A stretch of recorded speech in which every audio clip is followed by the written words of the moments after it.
সাবেক প্রধানমন্ত্রী বাংলাদেশ আওয়ামী লীগের সভানেত্রী শেখ হাসিনার উপরে বাংলাদেশের পুরো আলেম সমাজ বিভিন্ন কারণে ক্ষিপ্ত। এই জুলাই আগস্টের যে আন্দোলনটা হয়ে গেল, এই আন্দোলনে এই আলেমদের কিন্তু একটা বড় ধরনের ভূমিকা ছিল। শেখ হাসিনা পতন আন্দোলনে যারা নেতৃত্ব দিছে তাদের একটা বড় ক্ষোভ ছিল ইসলাম তথা এই আলেম ওলামাদের উপরে শেখ হাসিনার খারাপ মনোভাব, শেখ হাসিনার নেগেটিভ মনোভাব। বাংলাদেশে একটা বড় ধর্মীয় সমাজ যারা সাইদির প্রতি অন্ধভক্ত ছিল।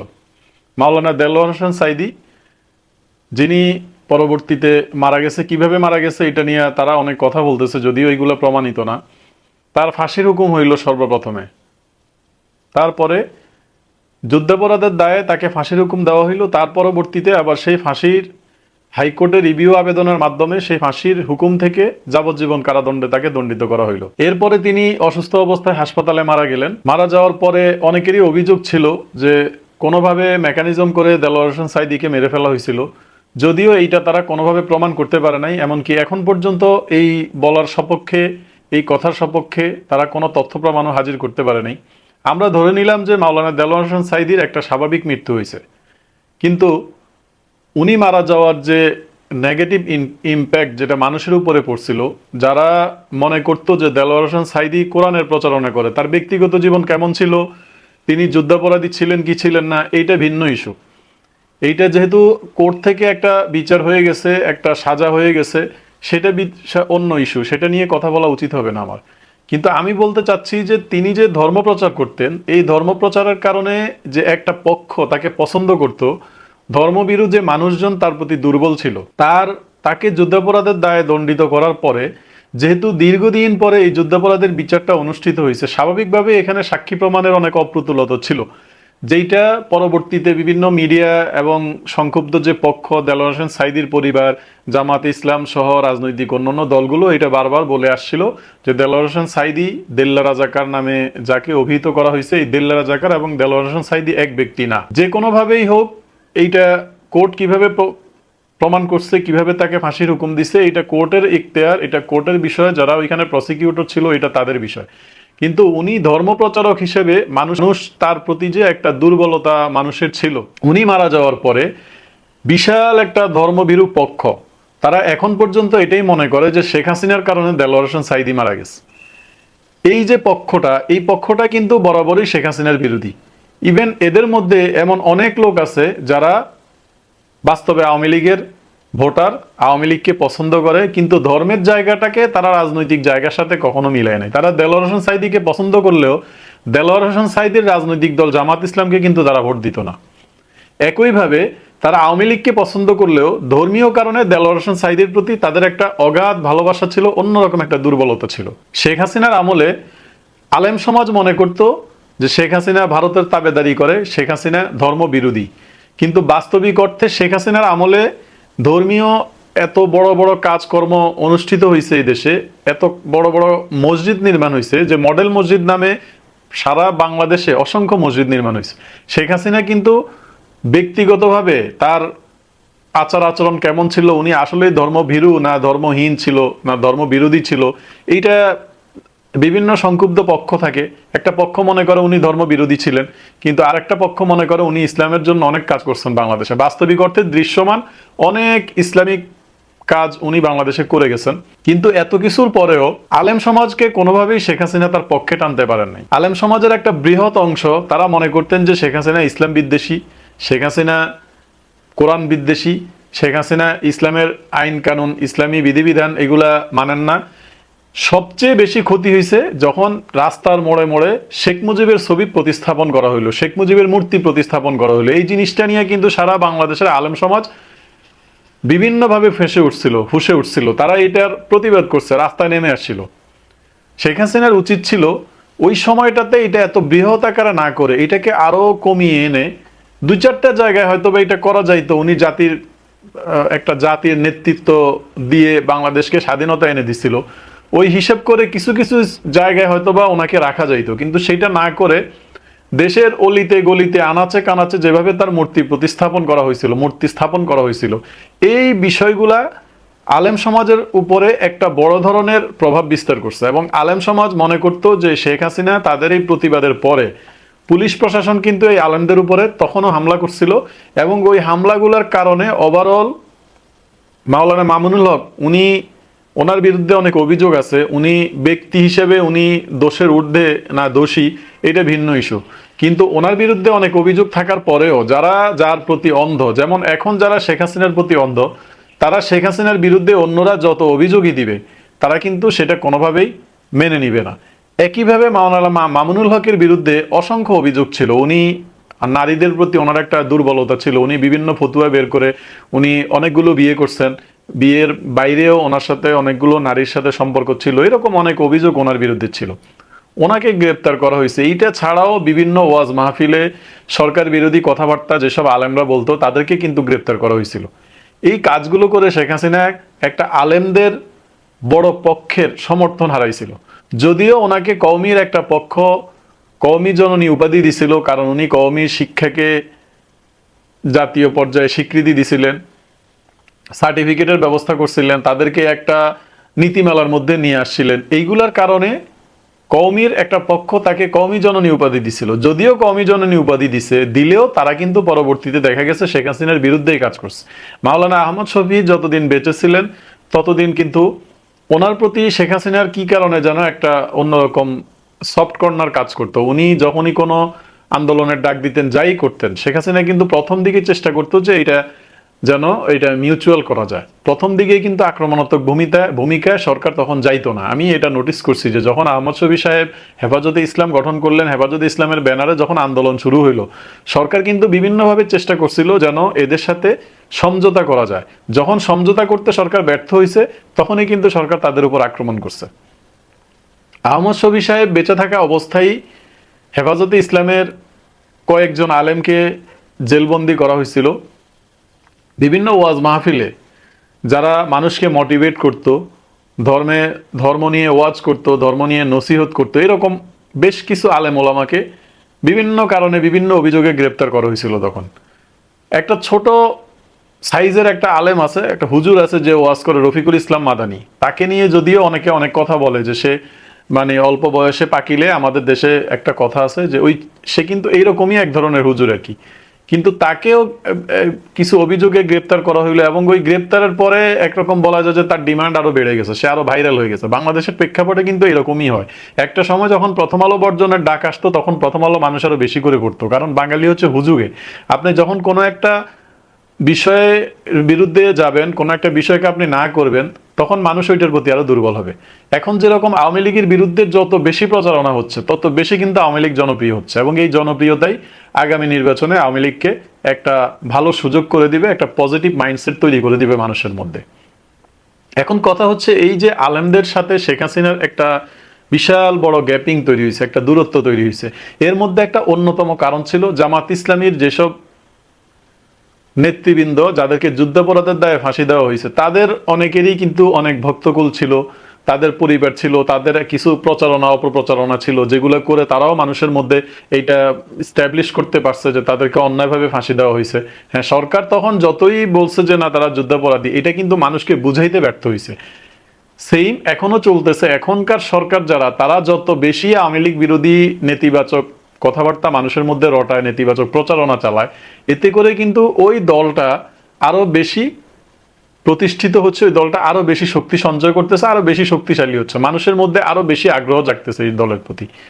এই কাজগুলো যখন শেখ হাসিনা ক্ষমতায় ছিল, যখন এই হুজুরদের যে যুদ্ধাপরাধের যে বিচার, যে হুজুরদের বিরুদ্ধে যে অভিযোগগুলো, এইগুলা নিয়ে যখন বিচার কার্য পরিচালনা করতে গেল, তখন কিন্তু সরকার যতই মানুষকে বোঝানোর চেষ্টা করছে, মানুষ কিন্তু এটা বুঝে নাই। মানুষ এটাই ধরে নিছে যে এই আলেমদের সাথে অন্যায় করা হয়েছে, এই আলেমদেরকে অন্যায়ভাবে বিনা কারণে তাদেরকে জেলবন্দি করা হয়েছে, তাদেরকে কিছু আলেমকে ফাঁসি দেওয়া হয়েছে, এইরকম অনেক বিষয়। ওভারঅল সবকিছু মিলিয়ে বাংলাদেশের আলেম সমাজ, বিশেষ করে কওমি যে সমাজটা, আলিয়ার যে সমাজটা, এরা কিন্তু সবাই একতাবদ্ধ ছিল শেখ হাসিনার পতনের জন্য। এই সবগুলো কারণ শেখ হাসিনা ক্ষমতায় থাকা অবস্থায় গদিটা মানুষের থেকে তাকে এত বেশি দূরে নিয়ে গেছে। শেখ হাসিনা যখন বিরোধী দলে ছিল তখন কিন্তু হেঁটে হেঁটে নেতা কর্মীরাও তারা খুব সহজে রিচ করতে পারতো।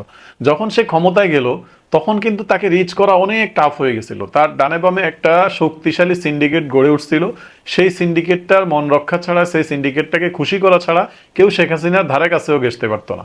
এবং শেখ হাসিনা দেশের সত্যিকারের যে সংবাদগুলা, আনাচে কানাচে যে সত্যিকারের ঘটনাগুলো ঘটতো, এই সঠিক নিউজগুলো শেখ হাসিনার কাছে কেউ পৌঁছাইতো না। এইভাবে দিনের পর দিন যখন 15 বছর আওয়ামী লীগ দেশ শাসন করলো, এই 15 বছরে 15 লক্ষ মানুষের উপরে শেখ হাসিনা বিভিন্ন কারণে বিভিন্নভাবে এক ধরনের নেগেটিভ প্রভাব বিস্তার করছিল। ধরে নেন যে এই 15 লক্ষ মানুষই শেখ হাসিনা পতন আন্দোলনে মাঠে সক্রিয় ছিল।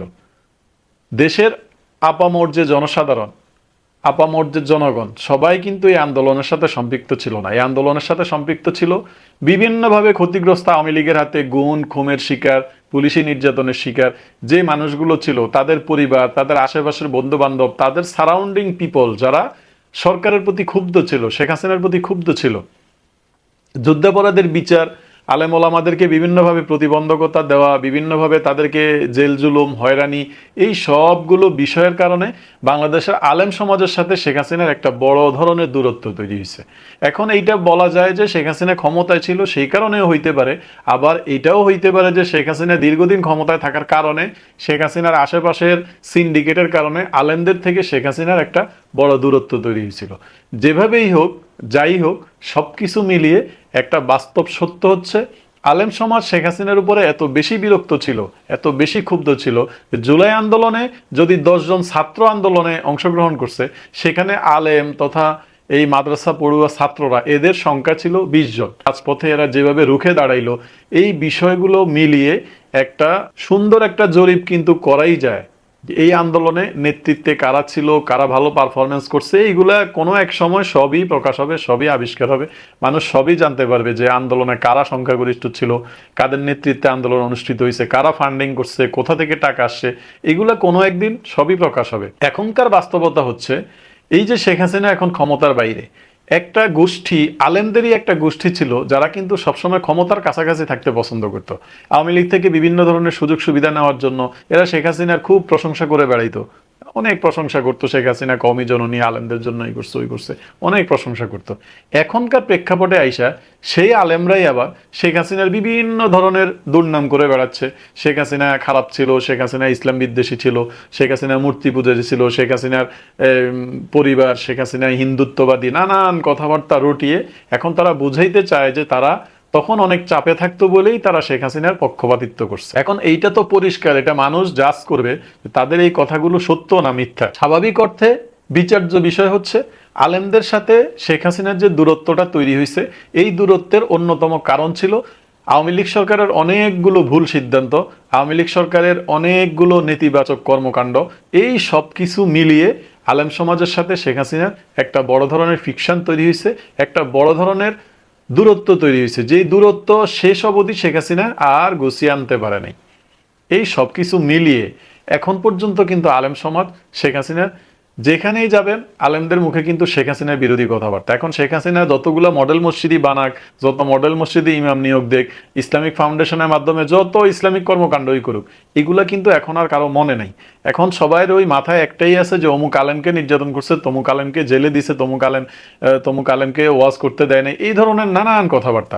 বাস্তবিক অর্থে আমাদের দেশে যে ওয়াজ ব্যবস্থাটা, এইটা কিন্তু যতটুকু না মানুষের হেদায়েতের জন্য হয়, তার চাইতে বেশি হয় ভেলকিবাজি, ধান্দাবাজি এবং হুজুরদের পকেট ভরা। একটা শ্রেণী ওয়াজের নামে তারা কিন্তু এই যে হেলিকপ্টার দিয়ে যায় ওয়াজ করে, তারপরে ওয়াজ করতে গিয়ে লক্ষ লক্ষ টাকা হাতিয়ে নেয়। সবাই না, এখানে ভালো মন্দ আছে, অনেকে নিজেরাও মানে, তারা আবার ওয়াজও করে। এখন বিষয় হলো যে যেই হুজুর, যে আলেমদেরকে, কিছু আলেমদেরকে ধরেন ওয়াজ করতে দেয় নাই, ওয়াজে তো আপনি মানুষকে যাবেন হেদায়েত করতে, আপনি মানুষকে কোরআন হাদিসের কথা বলবেন, আপনি ঠিক আছে রাষ্ট্রের যে কাজটা আপনার পছন্দ হয়নি সেটা নিয়ে আপনি কথা বলবেন, কিন্তু আপনি গড়ে যখন একটা মাহফিলে গিয়ে বিভিন্ন ধরনের গান গেয়ে, বিভিন্ন অঙ্গভঙ্গি করে, বিভিন্ন ধরনের ফানি ক্যারেক্টার স্ট্যাবলিশ করে, সরকারের সমালোচনা করে, সব কিছু মিলিয়ে আপনার ওয়াজের চাইতে কিন্তু ওইটা হয়ে যায় রঙ্গমঞ্চ। এরকম রঙ্গমঞ্চ তৈরি করা কিছু আলেমও এখানে অন্তর্ভুক্ত, যারা শেষ পর্যন্ত শেখ হাসিনার রোষানলে পড়ছিল। কারণ বিভিন্নভাবে তারা মার্কেট পাওয়ার জন্য, মানুষের অ্যাটেনশন নেওয়ার জন্য, এটা সবসময়ই ঘটে যে যারা ক্ষমতায় থাকে আপনি যখন তাদের বিরুদ্ধে অবস্থান করবেন তখন আপনার জনসমর্থন বেশি হবে। তো এই কাজটাই হয়েছিল শেখ হাসিনার আমলে। এই হুজুররা, এরা এই শ্রেণীটা, এরা কি করতো, ওয়াজে গিয়ে কোরআন হাদিসের ওয়াজের চাইতে এরা বেশি ওয়াজ করতো শেখ হাসিনাকে নিয়ে। এরকম করতে করতে এই গোষ্ঠীটাকে আবার ফলো আপে রাখতো বিভিন্ন প্রশাসনিক গোয়েন্দা সংস্থা, বিভিন্ন লোকজনেরা আবার এদেরকে ফলো আপে রাখতো। এই কাজগুলো বরাবরই খারাপ। মানুষের বাকস্বাধীনতা প্রত্যেকটা সরকারের আমলেই থাকা উচিত। আপনি সরকারের খারাপ কাজের সমালোচনা করতেই পারেন, আপনি সরকারের ভালো কাজের প্রশংসা করবেন, খারাপ কাজের সমালোচনা করবেন, এইটা স্বাভাবিক। কিন্তু এইটার জন্য কাউকে ধরে নিয়ে আয়না ঘরে ঢুকানো, কাউকে টর্চার করা, এই করা সেই করা, এগুলো নানান অভিযোগ আছে। এখন সত্য মিথ্যা সেটা অন্য বিষয়, বাট এই যে অভিযোগগুলো, এই যে গুমের অভিযোগ, এই যে মানুষকে ধরে নিয়ে যেত, তুলে নিয়ে যেত, এগুলো তো আর সব মিথ্যা না। তো যেইটুকু সত্য এখানে আছে, এইটুকু সত্য আমরা আশা করব যে আগামী দিনগুলোতে আর থাকবে না। আগামী দিনে যেই সরকারি রাষ্ট্র ক্ষমতায় আসবে তাদের সাথে মানুষের যেন ভালো একটা বন্ডিং তৈরি হয়, ভালো একটা সম্পর্ক তৈরি হয়, এবং আলেমদের মধ্যে সত্যিকার অর্থে যারা দিন প্রচার করে, সত্যিকার অর্থে যারা ইসলাম কায়েমের জন্য, ইসলামী হুকুমতের জন্য, অথবা মানুষের ঈমান আমল ঠিক রাখার জন্য ওয়াজ মাহফিল করে, তাদের ব্যাপারটা যেন ঠিক থাকে। কিন্তু কোনো কারণে কোনো আলেম কেউ যদি রাষ্ট্রবিরোধী অবস্থান নেয়, কেউ যদি এমন করে যে দেখা যায় যে সে ওয়াজের নামে ওইখানে ওইটাকে একটা ব্যবসা হিসেবে তৈরি করে নিচ্ছে, এই ধরনের যারা ভুঁইফোড় আলেম আছে, তাদের বিরুদ্ধে সব সরকারেরই কঠোরতা আবশ্যক। এটা মানুষ চায় যে এই ধরনের ভুয়া ভুঁইফোড়া আলেম যারা, তাদের বিরুদ্ধে সবসময় যেই সরকারি ক্ষমতায় থাকবে তারা এদের বিরুদ্ধে অবস্থান নেবে। তবে অবশ্যই নীতি নৈতিকতা সবকিছু ঠিক রেখে ধর্মের যেটুকু মানদণ্ড মেনে চলা উচিত মুসলিম হিসেবে, সেইটুকু মেনে চলে তারপরে বাকি যারা অপরাধ করবে তাদের বিরুদ্ধে ব্যবস্থা সরকার নিবে, এটা স্বাভাবিক। আর একটা জিনিস মাথায় রাখতে হবে, একটা সরকার যখন গঠিত হয় সে কিন্তু শুধু আলেমদের সরকার না, সে হিন্দুদের সরকার, সে খ্রিস্টানদের সরকার, সে বৌদ্ধদের সরকার, মানুষ সর্বময় মানুষের সরকার সে। অতএব আপনি হিন্দুদেরকে এই দিছে ওই দিছে, মুসলমানদের এই দেয় নেই ওই দেয় নেই, বৌদ্ধদের দিছে, এগুলো নিয়ে আপনারা কেউ কথা বলতে পারেন না। কারণ রাষ্ট্র শাসনে যারা থাকবে সেটা যদি হুজুররাও হয়, আলেমরাও, আফগানিস্তানে যারা রাষ্ট্র চালাইছে যে তালেবান সরকার, তারাও কিন্তু ভিন্ন মতাবলম্বী, ভিন্ন ধর্মের যারা ছিল তাদের প্রতি সফট ছিল, তাদেরকে ভালো রাখার জন্য তাদের অনেক গুরুত্বপূর্ণ বিভিন্ন ধরনের কাজকর্ম ছিল নোটিসেবল। অতএব সরকার যারা থাকে, রাষ্ট্র চালানো আর আপনি ব্যক্তিগত চিন্তাভাবনা, দুইটাকে কোনোভাবেই কিন্তু এক করা যাবে না। এখন শেখ হাসিনার সাথে আলেমদের যে একটা দূরত্ব তৈরি হয়েছে, এটাও কিন্তু অনেকটা এইরকমই। কারণ শেখ হাসিনা ক্ষমতা, এখন আলেমরা মনে করতো যে শেখ হাসিনা ক্ষমতা, সে সব ইসলামের জন্য কাজ করবে, সে হিন্দুদের জন্য কেন কাজ করবে, হিন্দুরা কেন বাংলাদেশে তাদের ধর্ম প্রচার করবে, বৌদ্ধরা কেন করবে। এটা কিন্তু টোটালি একটা মিসকনসেপ্ট, একটা ভুল কনসেপ্ট। এটা কোনোভাবেই আপনারা চিন্তা করতে পারবেন না। কারণ একটা রাষ্ট্র চালানো আর একটা সংগঠন চালানো দুইটা কিন্তু দুই জিনিস। রাষ্ট্রের প্রধান যিনি হবেন উনি কিন্তু সবাইরই প্রধান, উনি হিন্দুদেরও প্রধান, মুসলিমদেরও প্রধান, বৌদ্ধ খ্রিস্টান সবার প্রধান। অতএব উনি সব ধর্মাবলম্বীদের জন্যই কাজ করতে হবে। এই ভুল কনসেপ্টগুলো মিলিয়ে আলেমদেরকে বিভিন্ন ধরনের ওয়াজ মাহফিলে বাধা দান, বিভিন্ন আওয়ামী লীগের বিভিন্ন নেতৃবৃন্দেরকে অবহেলা, এই সেই অনেকগুলো বিষয় মিলিয়েই শেখ হাসিনার সাথে আলেমদের এই যে একটা দূরত্ব তৈরি হয়েছে, এই দূরত্বটা কিন্তু এখন পর্যন্ত সেই দূরত্বের জায়গাটাতেই রয়ে গেছে। যদিও শেখ হাসিনা শেষ মোমেন্টে অনেক চেষ্টা করছিল এদের সাথে একটা ভালো সম্পর্ক তৈরি করা, হুজুরদেরকে নিজের পক্ষে রাখা, এটা আসলে কোনোভাবেই পসিবল হয় নাই।